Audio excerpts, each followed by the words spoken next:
Hey, welcome back. Sense and Sensibility. We're gonna read this book. And you guys, this is like a little intimidating, I've gotta say. Like, I don't think I've read Jane Austen or the classics just because it feels so big and like intimidating. And like, this says, I get it. It's like sacred ground, and everybody makes it like, I don't know. I told my friend I read Pride and Prejudice, and she's like, and I was like, yeah, and I finished it. And she was like, isn't that book like humongous? And I was like, no, like this book is bigger than the Pride and Prejudice book that I read. And it's not, it was like 300 pages. And she was like, I think a lot of people are really intimidated by these books and just like classics. And I was like, maybe I'll read like Moby Dick or something. And I was like, it's a lot. It's a lot. And now that I've read like a Jane Austen book, I'm like, okay, it's just like English, it's just words. It is like sometimes it does feel like a foreign language, but it is just like a story, and I get it that it's not that intimidating, but it is kind of intimidating. So I'm hoping that these videos kind of make it a little bit more accessible, even though I like pause a lot because I don't know words and I have to like look stuff up, but hopefully it makes it a little more accessible, and also like we can all talk about, you know, what it means to us. And I think it's like just a huge phenomenon. Like these books are a privilege to read and be able to read. So I don't know if other people have more commentary on Sense and Sensibility, and I will be looking that up as I go and just trying to read more about it and see what if there's like irony and satire in these ones too. It did say that in the introduction. I didn't finish the introduction because it was just a lot. It was just a lot. And I couldn't even really find much about this Ross person. So, okay, chapter 1. The family of Dashwood had been long settled in Sussex. Sussex. I just looked it up because I was. It is right underneath London. It is right there on the beach. Okay, Dashwood family living on the beach, long settled in Sussex. Their estate was large, and their residence was at Norland Park in the centre of their property, where, for many generations, they had lived in so respectable a manner as to engage the general good opinion of their surrounding acquaintances, no acquaintance. The last owner but one of the estate was a single man who lived to a very advanced age, and who, for many years of his life, had a constant companion and housekeeper in his sister. That's very nice. But her death, which happened 10 years before his own, produced a great alteration in his home, for to supply her loss he invented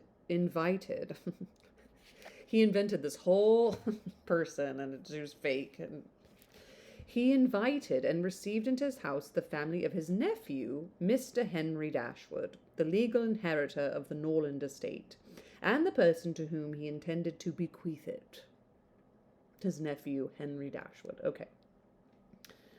In the society of his nephew and niece and their children, the old gentleman's days were comfortably spent. His attachment to them all increased.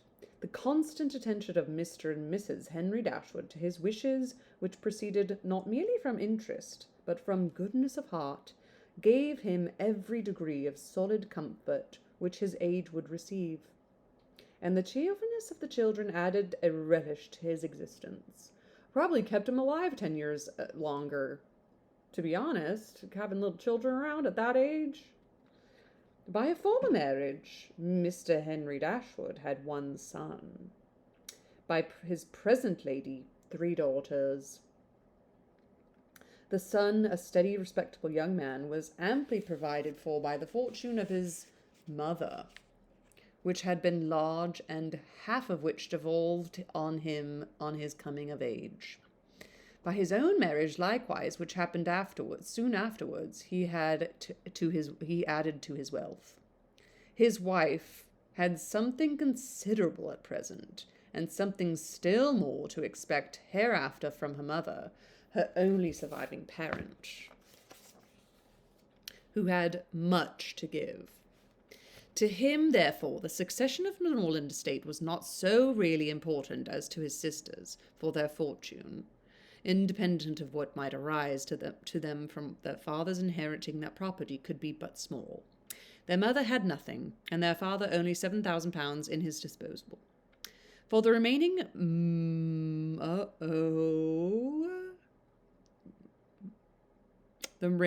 moiety? I'm sure it means something regarding money, but how do you say? Moiety? What? Moiety? Each of two parts into which a thing is or can be divided. What? Each of two social or ritual groups. Oh, that's Australian Aboriginal people. What is... If you cut a sandwich in half, you have one moiety of lunch and give the other moiety to a pigeon. That's... Moiety.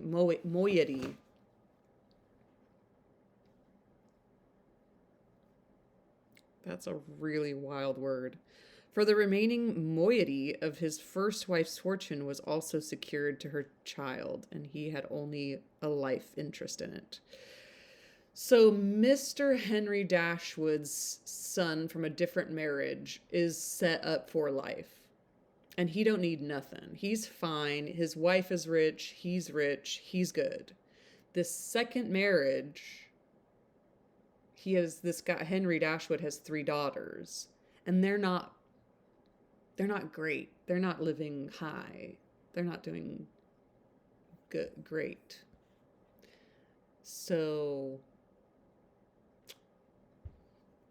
the old gentleman died. The old gentleman is the guy's brother. The old man... Mr. Henry Dashwood. No. The gentleman. The manager. Do we not know his name? We don't know his name. He invited and received into his house the family of his nephew. Huh. Okay, well, the old gentleman died. We don't know his name. His will was read, and like almost every other will, gave as much disappointment as pleasure. Classic will. He was neither so unjust nor so ungrateful as to leave his estate from his nephew, but he left it to him on such terms as destroyed half the value of the bequest. Mr. Dashwood had wished for it more for the sake of his wife and daughters than for himself or his son, but to his son and his son's son, a child of 4 years old, it was secured in such a way as to leave himself no power of providing for those who were most dear to him, and who most needed a provision, by any division of the estate, or by any sale of its valuable woods.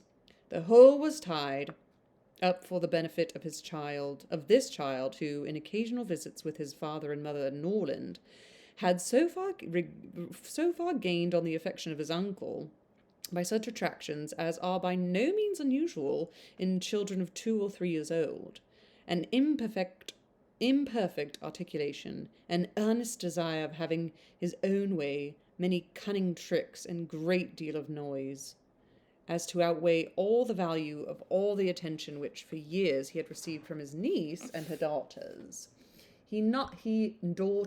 Daughters. American people can't say daughters, and I'm going to try and do my best. It's like daughters. I'm just going to repeat, every time I say the word daughters, I'm going to repeat it 1 billion times to get it right.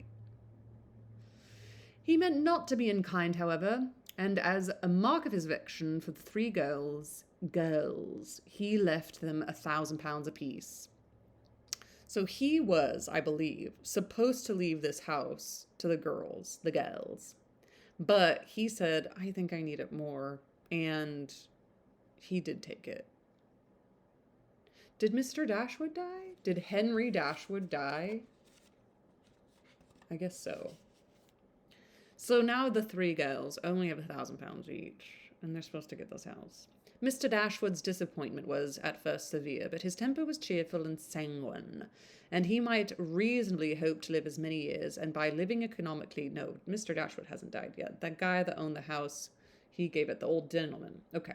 Mr. Dashwood's disappointment was at first severe, but his temper was cheerful and sanguine, and he might reasonably hope to live many years, and by living economically, lay by a considerable sum from the produce of an estate already large and capable of most immediate improvement. But the fortune, which had been so tardy in coming, was his only one 12-month.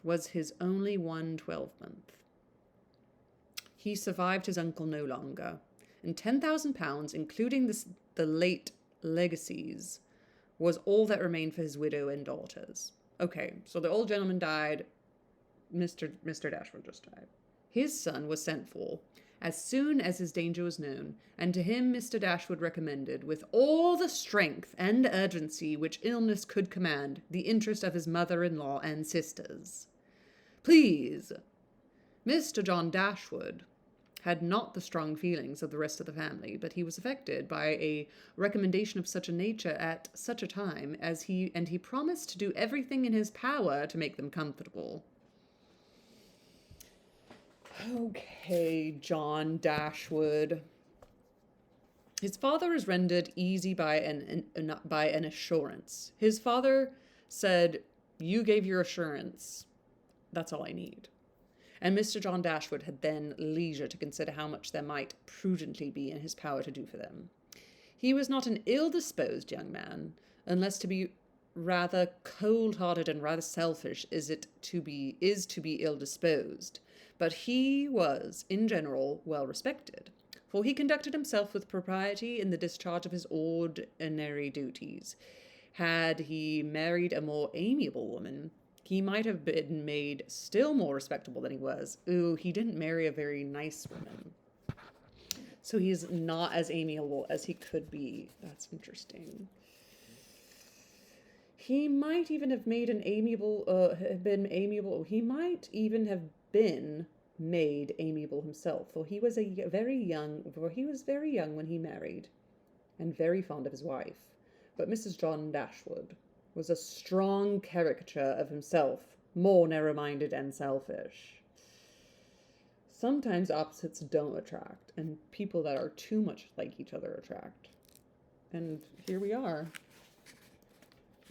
When he gave his promise to his father, he meditated within himself to increase the fortunes of his sisters by the present of £1,000 apiece.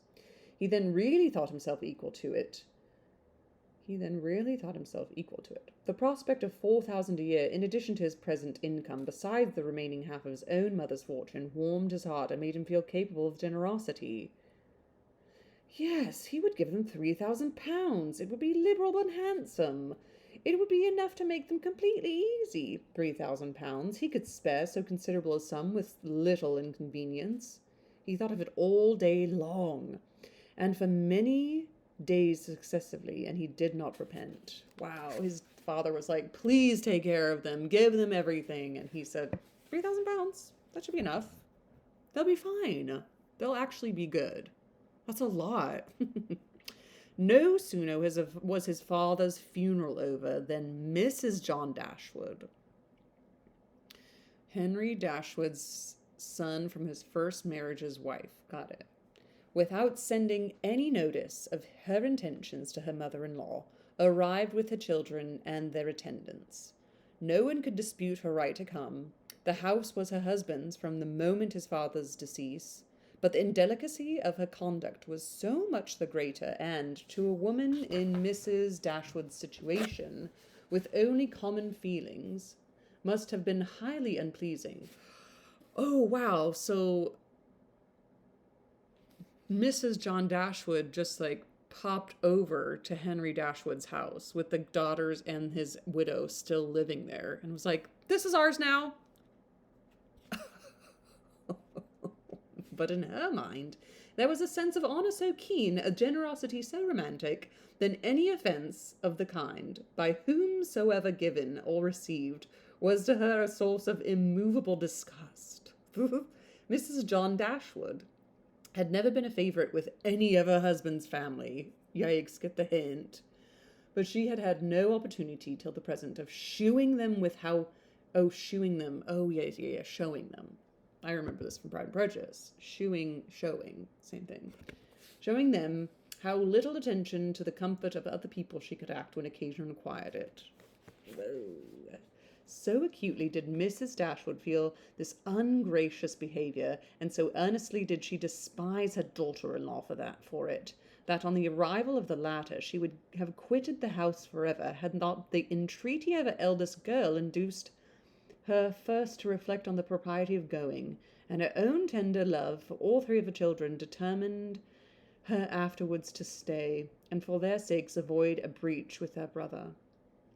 Elinor, the eldest daughter, whose advice was so effectual, possessed a strength of understanding and coolness of judgment which qualified her, though only 19, to be the counsellor of her mother, and enabled her frequently to counteract, to the advantage of them all, the eagerness of mind in Mrs. Dashwood, which must generally have led to imprudence. She had an excellent heart. Oh, Elinor. I love the name Elinor and Marianne. Those are very cute names. Her disposition was affectionate, and her feelings were strong, but she knew how to govern them. Sense and sensibility. It was a knowledge which her mother had yet to learn. Oh, Elinor and Mrs. Dashwood, opposites. And which one of her sisters had resolved never to be taught. Marianne's abilities were, in many respects, quite equal to Elinor's. She was sensible and clever, but eager in everything. Her sorrows, her joys could have no moderation. Boy, do I know people like that. She was generous, amiable, interesting. She was everything but prudent. The resemblance between her and her mother was strikingly great. Okay, they were talking about that in the introduction. And Marianne is Mrs. Dashwood's favorite. Okay. Elinor saw with concern the excess of her sister's sensibility, but by Mrs. Dashwood it was valued and cherished. They encouraged each other now on the violence of their affection. The agony of grief which overpowered them at first was voluntarily renewed, and was created again and again. They gave themselves up wholly to the sorrow of their father passing, seeking increase of wretchedness in every reflection that could afford it, and resolved against every admitting consolation in future. Elinor, too, was deeply afflicted, but still she could exert herself. She could consult with her brother, could receive her sister-in-law on her arrival, and treat her with every proper attention. She doesn't deserve that. And could strive to rouse her mother to similar exertion, and encourage her to similar forbearance. Margaret, the other sister, I do forget about Margaret. Margaret, the other sister, was good-humoured, well-disposed girl. But as she had already imbibed a good deal of Marianne's romance without having much of her sense, she did not at 13 bid fair to equal her sisters at a more advanced period of life. Oh, yikes. Let's see. Small chapter. Let's do chapter 2 for this first video. So I get it. I think the intimidating thing about reading these books is you just think that you're not going to get, like, I'm sure there's a barrier to entry of, like, it's just too complicated, I'm not going to get it. I get it. I'm getting it. Yay. There's just, like, people don't read that because it's so intimidating.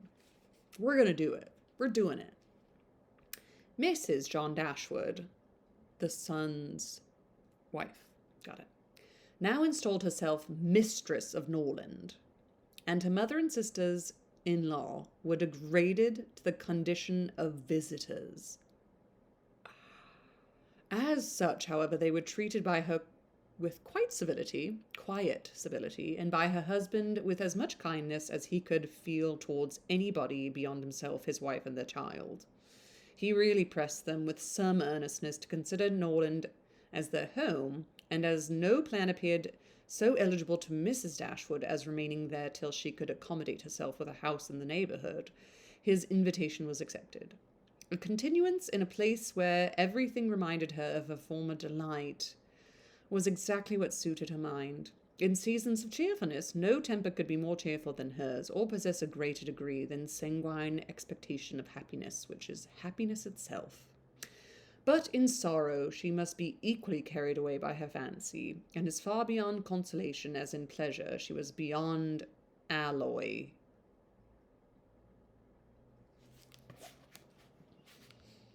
She was beyond alloy, which is a heavy metal.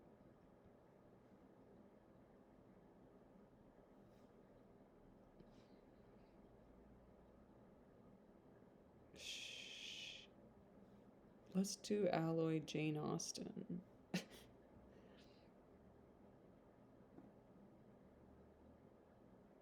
Something that could lessen or spoil the character's happiness or joy. Jane Austen uses alloy as a noun to metaphorically represent something that could lessen or spoil the character's happiness or joy. As a part of Austen's nuanced language, it serves to emphasize societal and personal issues that impact the character's life. The dilution of a feeling or quality. Here's an example. Knowing that you look awesome in your Halloween costume would be an alloy to the embarrassment of showing up to a party where you are the only one in costume. Tell me about it. Okay, alloy is a new word that's used differently that I didn't know about. Alloy. But in sorrow she was equally carried away by her fancy, and as far beyond consolation as in pleasure she was beyond alloy. Mrs. John Dashwood did not at all approve of what her husband intended to do for his sisters. To take £3,000 from the fortune of their dear little boy. God, they are like doing fine. And she's like, no, that's for my baby boy. Yeah, but you have a boy. Okay, sorry, I'm getting upset. To take £3,000 from the fortune of their dear little boy would be impoverishing him to the most dreadful degree. She begged him to think again on the subject. Wow. How could he answer it to himself to rob his child, and his only child too, of so large a sum? And what possible claim could the Miss Dashwoods, who were related to him only by half-blood, which she considered no relationship at all, have on his generosity to so large an amount? It was very well known that no affection was ever supposed to exist between the children of any man by different marriages, and why he was to ruin himself and their poor little Harry by giving all his money to his half-sisters. It was my father's last request to me, replied her husband, that I should assist his widow and daughters. He did not know what he was talking of, I dare say, 10 to 1, but he was light-headed at the time. Had he been in his right senses, he could not have thought of such a thing as begging you to give away half your fortune from your own child. He did not stipulate for any particular sum, my dear Fanny. He only requested me in general terms to assist them and make their situation more comfortable than it was in his power to do. Perhaps it would have been as well if he had left it wholly to myself. He could hardly suppose I should neglect them, but as he required the promise, I could not do less than give it. At least I thought so at the time. The promise, therefore, was given, and must be performed. Something must be done for them whenever they leave Norland and settle in a new home. Well, then, let something be done for them, and that something need not be £3,000. Consider, she added, that when your money is once parted with, it can never return. Your sisters will marry, and it will be gone forever, if indeed it could ever be restored to our poor little boy. Why, to be sure, said her husband very gravely, that would make a great difference. The time may come when Harry will regret that so large a sum was parted with. If he should have a numerous family, for instance, it would be a very convenient addition. To be sure it would. Perhaps then it would be better for all parties if the sum were diminished one half. £500 would be prodigious increase to their fortunes. Oh, beyond anything great! What brother on earth would do half so much for his sisters, even if really his sisters, and as it is only half blood, but you have such a generous spirit? I would not wish to do anything mean, he replied. One had rather on such occasions do too much than too little. No one at least can think I have not done enough for them. Even themselves they can hardly expect more. This is terrible and awful. This is a terrible, awful thing. There is no knowing what they may expect, said the lady, but we are not to think of their expectations. The question is, what can you afford to do? Didn't in the beginning it sound like they were set up and fine monetarily? Certainly, and I think I may afford to give them £500 apiece. As it is, without any addition of mine, they will each have above £3,000 on their mother's death. Very comfortable fortune for any young woman. To be sure it is, and indeed it strikes me that they can want no addition at all. They will have £10,000 divided among them. If they marry, they will be sure of doing well, and if they do not, they may live very comfortably together on the interest of £10,000. That is very true, and therefore I do not know whether, upon the whole, it would be more advisable to do something for their mother while she lives rather than for them. Something of annuity kind, I mean. My sisters would feel the good effects of it as well as herself. 100 a year would make them all perfectly comfortable. So it went from £1,000 each to £500 each, and now it's 100. His wife hesitated a little, however, in giving her consent to this plan. To be sure, said she, it is better than parting with £1,500 at once. But then if Mrs. Dashwood should live 15 years, we shall be completely taken in. 15 years, my dear Fanny, her life cannot be worth half that purchase. Wow. Certainly not, but if you observe, people always live forever when there's any annuity to be paid them, and she is very stout and healthy and hardly 40. Hardly 40. She's on death's door. An annuity is a very serious business. It comes over and over every year, and there's no getting rid of it.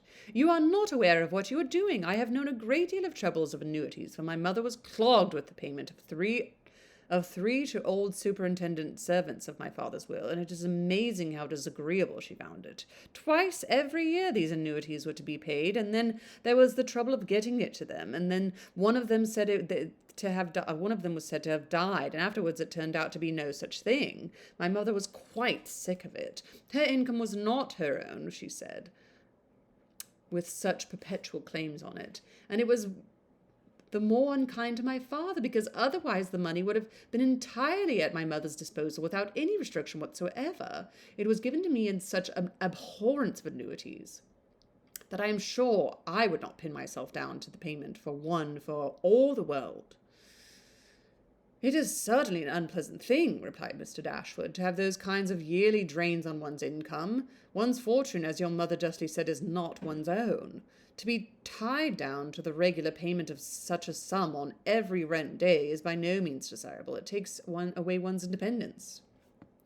Undoubtedly, and after all you have done, no thanks for it, and after all you have no thanks for it. They think themselves secure. You do no more than what is expected, and it raises no gratitude at all.